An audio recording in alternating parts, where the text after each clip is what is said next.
আমাদের বাগানের পাখিদের প্রিয় খাবার এই মালবেরিগুলা। পাশাপাশি এই মালবেরিগুলা আমাদেরও খুব পছন্দের। আলহামদুলিল্লাহ আমাদের কাছে এখন এত মালবেরি পাকে যে আমরা সব একবারে তুলতে পারি না। আসলে ফলগুলো তুলনামূলকভাবে ছোট হওয়ার কারণে কিন্তু এই ফলগুলা গাছ থেকে তুলতে একটু বেশি টাইম লাগে। এই ফলগুলা দিয়ে আমি ইফতারে অনেক সময় জুসও বানাই, আবার টক দই দিয়েও খাই, আবার এমনি খেতেও কিন্তু এই ফলগুলো অনেক বেশি টেস্টি লাগে।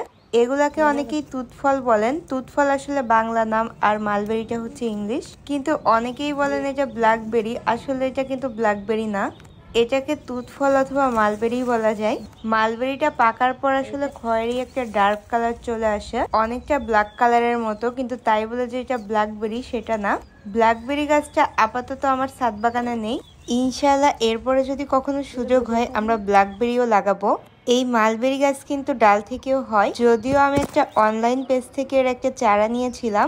গাছটার বয়স প্রায় 2 বছর হতে চললো। 2 বছরে মাশাআল্লাহ গাছের গ্রোথ অনেক বেশি ভালো হয়েছে। আর এই গ্রোথের জন্য আমরা কিন্তু সব অর্গানিক সার ইউজ করেছি, পাশাপাশি নিয়মিত ফল শেষ হয়ে যাওয়ার পরে গাছের ডালপালা ছেটে দিয়েছি। আর গাছটাকে আমরা প্রত্যেক বছরই নতুন করে আবার রিপোর্টিং করে দিই, এতে করে কিন্তু গাছের গ্রোথ মাশাআল্লাহ অনেক ভালো হয়, প্লাস ঝোপালুও হয়। এতগুলো মালবেরি তোলার পরে কিন্তু আমার বাগানে আরো মালবেরি আছে, ওই মালবেরি গুলো সারাদিন পাখি এসে খেয়ে যাবে।